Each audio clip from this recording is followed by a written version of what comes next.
Welcome back to Backstory. Tonight we're talking about Jane and Finch, and when you hear Jane and Finch on TV or read it in the papers, it's usually followed by words like shooting or gang fights. But there are two guys who want to change that, and here's how they're doing it.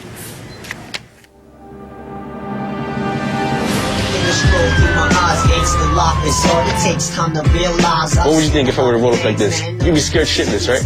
You'd be scared shitless. I'd be like, yo, give me your money. Give me your motherfucking money, you know what I'm saying?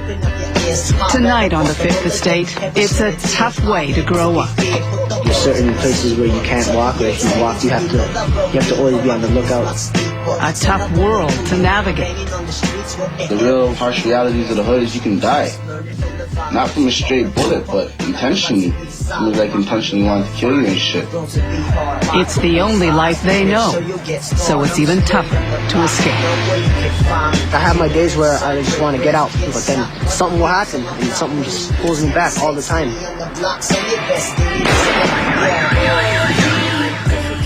And joining me are Paul Nguyen and Mark Sims from JaneFinch.com. First, guys, we showed that piece because you guys actually produced and shot that for CBC, CBC's Fifth Estate. And before we go into what JaneandFinch.com is, I mean, what was it like to go in and do that piece? You had a lot more room to follow it more in-depthly. Well, I thought it was a good opportunity because, you know, historically the media comes down and they do the story, they do the profiles. So I thought this would be a good opportunity for some people from Jane and Finch to, you know, have some input on what goes out there. What's the difference between, you know, when we go in there, which is, you know, your traditional media, and what you guys do?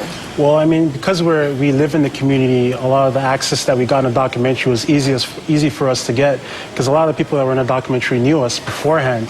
And a lot of the areas that we've been to in the documentary were areas that we all grown up in and we were making movies in from years ago. Tell us about JaneandFinch.com. Well, JaneandFinch.com is the media for the Jane and Finch. We cover the positive stories. So, I mean, if there's a shooting, then the national media comes by. But if there's an event or a festival, the media's not there. So we took it upon ourselves to be the people to be there and to cover those stories. And you can watch those clips on our website. Why was it so important for you guys to do this? Because it doesn't exist, plain and simple. And a lot of people also that don't live in the Jane and Finch area have this idea that Jane and Finch is a really bad place. So we wanna, you know, show people exactly what Jane and Finch is all about, introduce people to the area with a lot of the good residents that we have inside the area. Also, just, you know, promote a positive image of our home. And this is why I would like to get your opinion. When you were watching, you know, traditional news over the last few weeks with the shooting of Jordan Manners and the raids on Driftwood, were you shaking your heads? What were you thinking? and no holds barred, you know, feel free. I was, you know, it's something you gotta expect, right? I mean, the media is always gonna come in the area when there's a lot of violence. I mean, unfortunately, they portray it in a really, really, really bad way. There's a lot of good things that are going on in the neighborhood that people ain't coming there for. We had a huge festival at Driftwood Community Center last weekend, and there was no media except for 105.5, you know? And everybody was out there having fun, barbecuing and playing and talking, and there was no media there. And typically a lot of residents, they don't like to talk to the media because they've been burned so much in the past, but you know, we like to connect with the media and give a voice out there and try to, you know, catch your guys' ears and, you know, push the positive stories, which a lot of people have done in the past, you know, including Dwight Drummond, and he's done a lot of good stories in Jane and Finch, and we really value that. We keep hearing the word portrayed, and you know, from our side, there's a shooting, we have to cover that. And we cover it as fact. You know, the shooting happened here at this time, and this is how many people were hurt. And how is that portraying the neighborhood in a bad light? I mean, those are facts. It's just that people that don't live in the area, when they turn on the news and they hear about Jane and Finch, it's always negative. Never positive, always negative, constantly. So I mean, if I didn't live in Jane and Finch, obviously I'm gonna think that Jane and Finch is a bad area, right? Does this do a lot of, because you guys grew up there, does this do a lot of damage for kids growing up in Jane and Finch?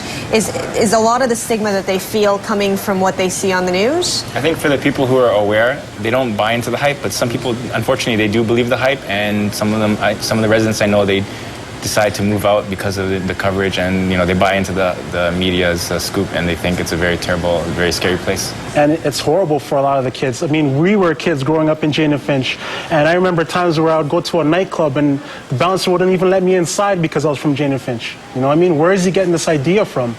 Is it word of mouth or is it from the media? Because he's never been to the neighborhood. He's never been to the neighborhood. And do you find that when you talk to people who never even visited Jane and Finch, they already have an idea all of it? The time. Yeah. Well, I mean, some reporters come down and they try to do a positive story, but one time a reporter did come down from another broadcaster, and they came with bodyguards. So Really? Yeah. that's all I'm going to say about that. Yeah. Well, this is what I mean. The reason why I showed that piece from CBC is because I've covered these stories, and I just don't get the same access that you do. Mm-hmm. The people who want to tell me the people who really have the straight goods and the other side of the story. The moment I turned my camera, they said, no, I don't want to talk because I don't want to cause any trouble. So how do you tell those stories when there's nobody to tell them? I mean, it's commendable that you guys are doing it. I think you got to work towards building the trust. I mean, even we've done quite a few interviews, and we got burned a couple of times where the media or some people twisted the story majorly, and so that kind of put a bad taste in our mouth. But if you guys keep on coming down, doing the positive stories and trying to get out there and just coming down on regular days, and I think that will help a lot, build that relationship. Before you weigh in, I'm going to take a call from Janet from Pickering who wants to weigh in. Janet, you're on Backstory. Yes, Anne. Can you hear me? Yes, I can hear you. Yeah, I just want to make a comment on the Jane and Finch issue in terms of the media coverage. And I'm not condoning what the media is doing. They have a job to do, and people need to be aware of what's going on. But what I'm looking at is the follow-up story, the positive piece that should be done after. And I mean thereafter, shortly after the negative pieces have been done, because obviously people are going to be alerted at the time. They're vigilant to the TV when the negatives are there. After that, they're gone. They didn't hear any positive story. I don't live in that area, but I've always heard negative things about the Jane and Finch or the vicinity of Jane and Finch, whatever people choose to say. So all I'm saying, do the follow-up after, right after, when people are alert and watching their TV, not like 6 months down the road, a year after, because they have all forgotten about the positive piece and the positive role model and the families that are there that are raising the kid appropriately. I mean, Janet, you bring up a really great point. I mean, I'm in this newsroom every single day, so I know what stories we're doing on a daily basis. And we have continuing coverage on things like Livable City and, Toronto Argo Stop the Violence. But my perception is, as a reporter, is those positive stories don't seem to stick. People don't seem to remember them when I go into Jane and Finch. Yeah. That's true. Also, I think the media is kind of act like bloodsuckers in a way, if you think about it. Okay. Right? Because, I mean, if there's a shooting somewhere like, let's say, Brampton or somewhere downtown, and there's a shooting in Jane and Finch at the same time, where do you go? Right? You're not going to go downtown. You're going to come to Jane and Finch because that's where all the action is. People want to hear about all the negativity that's going on in Jane and Finch. Oh my God, there's another shooting in Jane and Finch. It's crazy. It's shooting downtown. Who cares? Downtown. I mean, that stuff happens down there. You know what I mean? No one doesn't really care about that. Everybody wants to hear about what's going on in Jane and Finch. It's a famous place, and that's why our website is doing so well, because of the name, Jane and Finch. You can go to different countries and say Jane and Finch, and people will know what you're talking about. We are the Bronx of America. You know what I mean? Paul, would you like to weigh in on that? Yeah, I think, hopefully more positive stories will come out.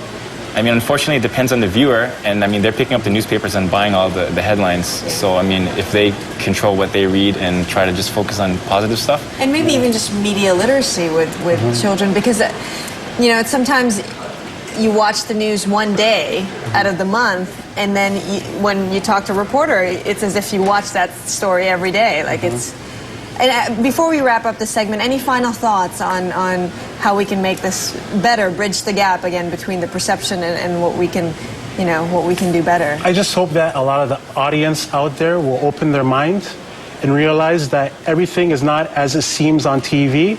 And that if you really want to come to our area and experience what it really is to be in Jane and Finch, I'm pretty sure you'll be surprised at what you see. Yeah, I think if they want to, they should form their own opinion. Take the TTC, go to Downsview Station, take the 108, come to Jane Finch Mall, and you can start there and start walking around, and you'll be surprised how it's not like what the media says.